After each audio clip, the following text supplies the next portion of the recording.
This is a brand new Quansheng TK11, the quad-band handheld transceiver. It transmits in the FM modulation on 4 ham radio bands and also on CB. It has a real built-in wideband AM/FM and SSB receiver that works from long waves to 1.1 GHz with a smaller gap around 600 or 700 MHz. However, the radio has a minor drawback, and that is this 3.5 mm socket for the antenna jack connector. This socket is used to receive frequencies from 153 kHz to 18 MHz, so also the 20-meter band. The connection in the socket is unstable, and often you can hear it as unwanted interference during reception. The connection is not solid and the jack connector wobbles in it. So my first modification is not to replace it, but to also add an SMA female socket, which is stronger, more practical, and can be easily adapted to another type of connector, such as PNC or SO239. This modification is at the cost of giving up the LED lamp. The second modification concerns the display. I personally do not like the blue backlit display. Since this is the same display as the UV-K5, I decided to replace this blue display with the orange one, used in the older model. So now let's get started with this modification.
After removing the motherboard from the aluminum chassis, we will remove the small plastic LED cover and then the LED itself.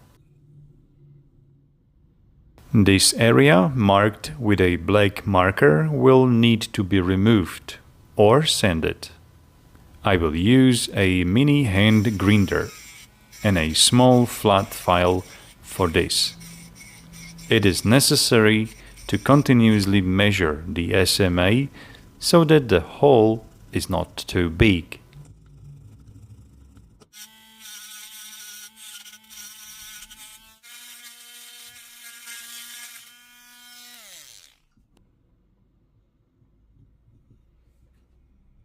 If the hole for the SMA connector is enlarged, it will still be necessary to slightly sand the inner walls of the aluminum chassis. Pay attention to accuracy so that there is no unnecessarily large hole and the connector doesn't wobble to the sides in it. A 3.5mm socket will be secured and fixed to this SMA connector from above. This way we will ensure that the SMA connector is firmly seated in the radio chassis. We will use the LED cables to connect the SMA connector to the antenna input of the receiver. I will use soldering fluid to treat the surface so that I do not have to heat the connector too much, and I will tin the center and one ground pin.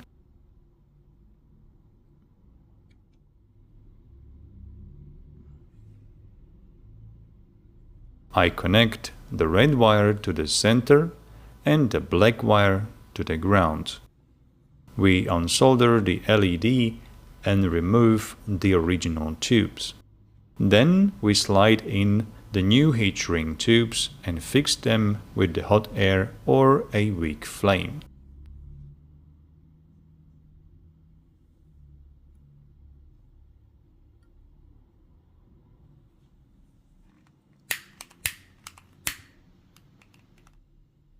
We can now connect the SMA connector prepared in this way to the antenna input.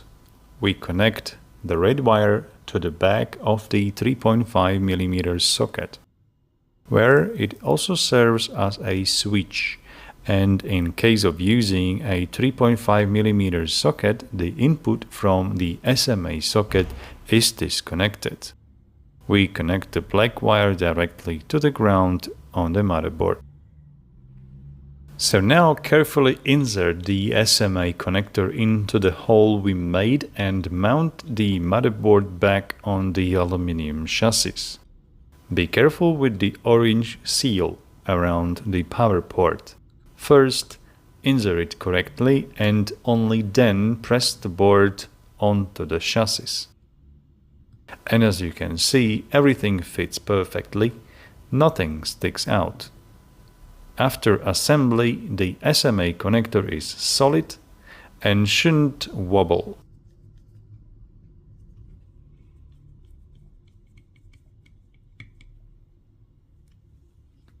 It should also point straight up, not to the side. If not, it will be necessary to repair the inner walls of the opening in the chassis. And here is the point when you can decide to use this nut or not. Actually, you don't need a nut for this installation, but if you are not sure, you wish to tighten the SMA even more to the chassis, you have to remove the 3.5mm socket out from the PC board and tighten this nut to the chassis.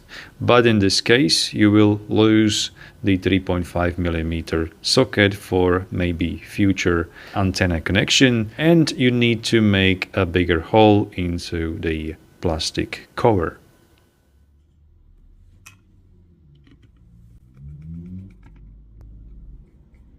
Now we are going to make a hole into the cover for the SMA connector.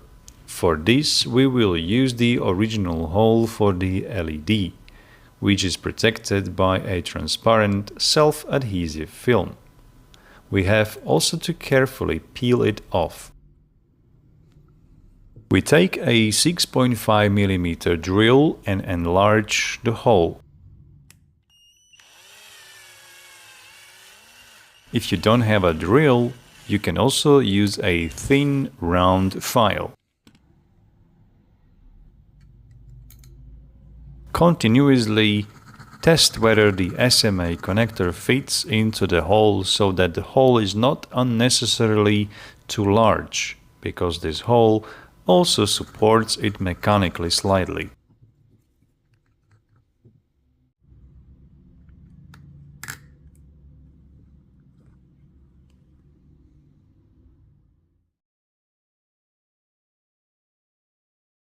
The first modification with SMA socket has been finally finished, and now I'm ready to replace the screen, which is the blue one. I would like to have the orange one. We will flip the display so that we can get to its contacts. We do not skimp on the solder paste, so that the soldering is of high quality. We will gradually remove the original display, contact by contact, or if you have another gentler method, since the flex cable tends to tear easily. We clean the contacts from the remaining tin and clean them with the isopropyl alcohol. We apply a new layer of solder paste and we can start connecting the new orange display. I usually do this by lightly tinning the first and last contact first. Then I apply the paste and tin contact by contact. Finally, I go over the whole thing once more with fresh tin and solder paste to make all the connections perfect. And of course, we must not forget to clean the motherboard properly, so that it looks like it came from the factory. Finally, we close the display onto the motherboard.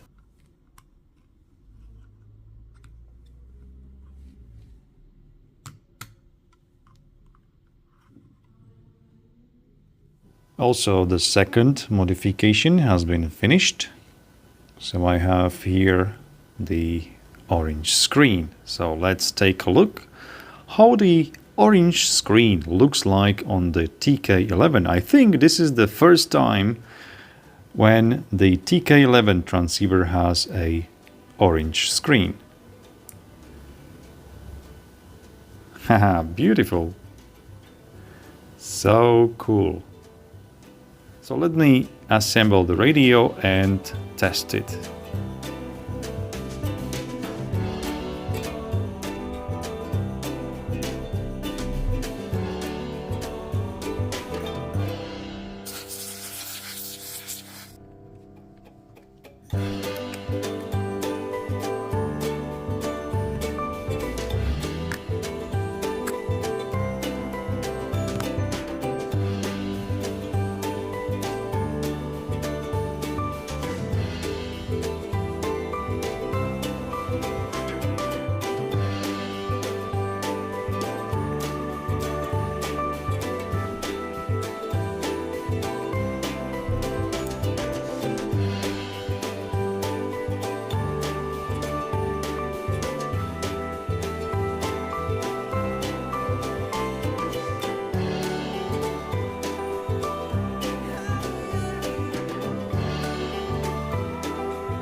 So let me show you how these two radios looks side by side. On the left side you can see the original one with the 3.5mm socket, and here is the modified with the SMA female socket.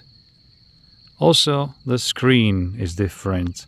You can see this orange screen on the modified TK11 and the blue screen, which is the original one. The TK11 on the right, which is modified, is TK11-8, and on the left is the TK11-5. So let me attach the antenna on top of the SMA and listen the radio. Я ему сразу сказал, если у тебя будет кроме вот тех жены, говорю, была бы еще кто-нибудь, хоть то-то, то-то, тем более мужик ты еще молодой, 51 год, бляха-муха, смотришь, было все повеселей.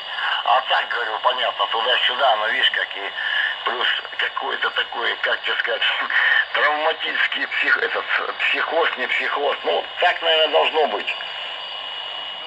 India Tango 9, Oscar Papa Romeo, calling and standing by.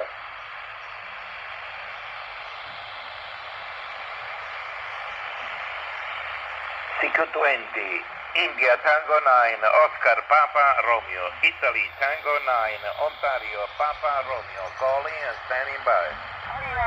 I've been like entrance many times.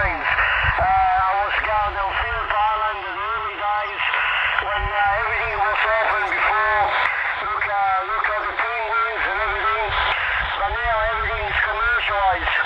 Everything you have to pay for. Сегодня обещали плюс 22. Сегодня иду к врачу на проверку. Вот, поставить меня на приборы и, так сказать, поглядеть, что у меня там в глазу творится.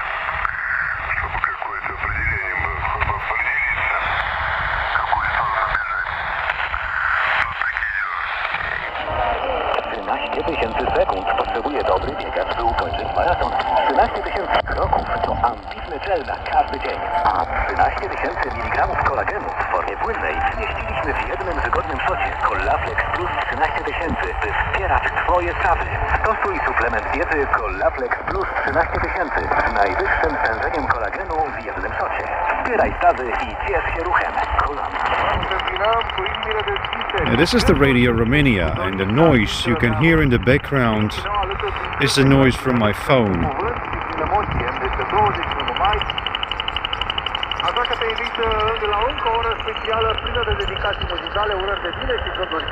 When I put the mic or the phone away from the radio, this noise is getting weaker.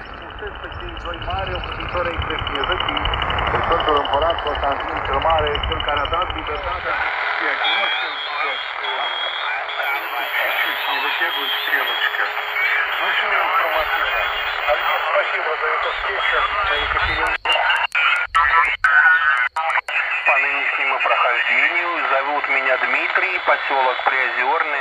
Francesco, sì, così preferisco a 3,5 come di prima. Sicuramente la modulazione è più salutiera, meno spinta e quindi risponde di più ovviamente la qualità, secondo me. No, ma comunque ottimo lavoro, quel DSP100 lavora che è una perfezione.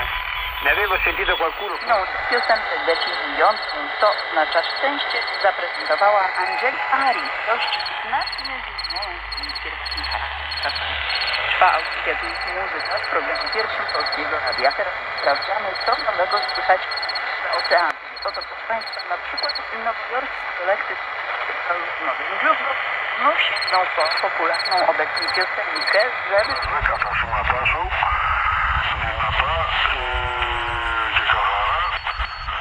So you are looking at my modified UV-K5/8 transceiver. As you can see, this orange display. In the second modification is the SMA connector on top. I replaced the LED, but the 3.5mm jack is still there.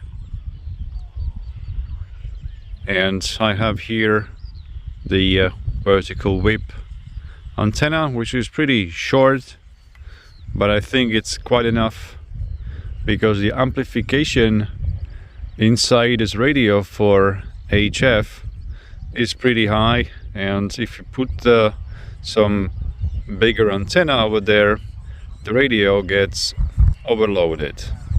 I think now the radio is even better. So if you like these modifications, if you like this video, don't forget to hit the like button or subscribe to the channel. Hope that you enjoyed, and 73.